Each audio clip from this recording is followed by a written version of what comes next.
শুভ বিবাহ ধারাবাহিকের আজকের পর্বে ধারাবাহিকের শুরুতে আমরা দেখতে পাই আশুতোষ তার কনস্টেবলকে বলছে তেজের হাতে চোট লেগেছে, তাকে যেন ফার্স্ট বক্স এনে ব্যান্ডেজ করে দেয়। তেজ বলে, আমার ওসবের কোনো প্রয়োজন নেই, আমার ওসব লাগবে না। আর এত সুবিধা আমাকে কেন দিচ্ছেন আপনি?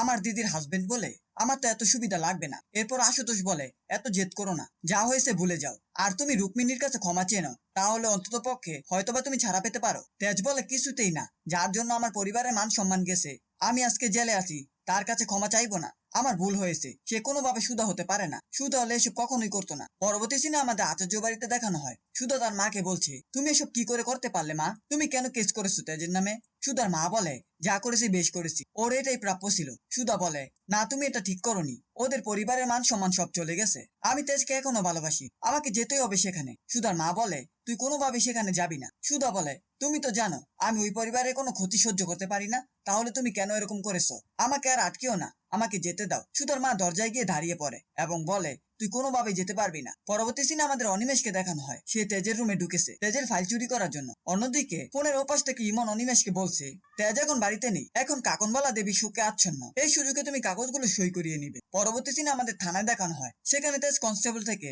ড্রিঙ্কের বোতল নেওয়ার চেষ্টা করছিল, কিন্তু কনস্টেবল কোনোভাবে দিচ্ছিল না। তখন সেখানে আশুতোষ চলে আসে। আশুতোষ কনস্টেবলকে চলে যেতে বলে এবং তেজকে বলে, তুমি এসব নিয়ে কেন থানায় ঢুকেছো? এসব তো এখানে এলাও না, তুমি তো বলেছো তোমার স্পেশাল কোনো সুবিধার প্রয়োজন নেই, তাহলে ওটা কেন চাচ্ছ? তেজ বলে, ওটা আমাকে দিতে বলুন আশুতোষ বাবু, ওটা আমার প্রয়োজন।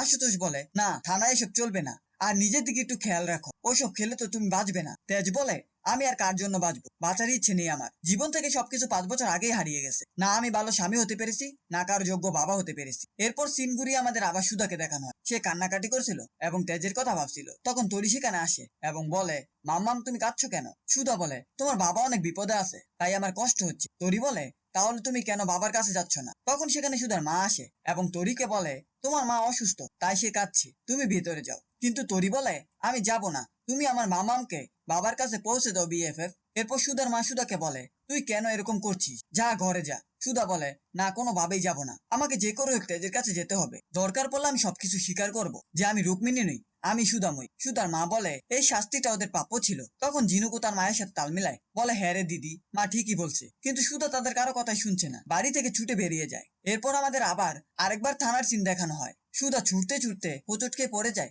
তখন প্রীতম এবং ঝিনুক এসে তাকে তোলে। সুধা প্রীতমকে দেখে বলে, আপনি এখানে? প্রীতম বলে, আমি বলেছিলাম না আপনার সবকিছু সিদ্ধান্তে আমি থাকবো বন্ধু হিসেবে। এরপর প্রীতম সুধা এবং ঝিনুককে নিয়ে থানার উদ্দেশ্যে রওনা দেয়। পরবর্তী সিনে আমাদের বসু মল্লিক বাড়িতে দেখানো হয় সেখানে কাকনবালাকে দিয়ে অনিমেষ সই করানোর চেষ্টা করছিল, কিন্তু কাকনবালা বলে, তেজ আগে ফিরে আসুক, তারপর সব হবে। অনিমেষ বলে, দাদা ভাই ফিরে আসতে আসতে তো অনেক লস হয়ে যাবে কোম্পানির। কাকনবালা কোনো উপায় না দেখে পেপারে সই করে দেয়। তখন অনিমেষ মনে মনে বলে, কফিনের শেষ পেরেকটাও তুমি নিজের হাতেই মারলে ঠাম্মি। শেষ দিনে আমরা দেখতে পাই সুধা থানায় চলে গেছে, কিন্তু সেখানে গিয়ে দেখে সমুদ্র এবং ঈশিকা তেজকে ছাড়িয়ে নিয়েছে। সুধা কিছু বলতেই যাবে, তখন ঈশিকা বলে, আমি থাকতে আপনি কখনো তেজের ক্ষতি করতে পারবেন না। এ কথা শুনে সুধা অবাক হয়ে যায়। আগামী পর্বে আমরা দেখতে পাবো তেজ ঈশিকার আশীর্বাদ হচ্ছে। অন্যদিকে ইমন এবং সার্থক নতুন মালিক হিসেবে বাড়িতে ঢুকছে। এই ছিল শুভ বিবাহ ধারাবাহিকের আজকের আপডেট। ভিডিওটি ভালো লাগলে চ্যানেলটিকে সাবস্ক্রাইব করে পাশে থাকা বেল আইকনটি অন করুন।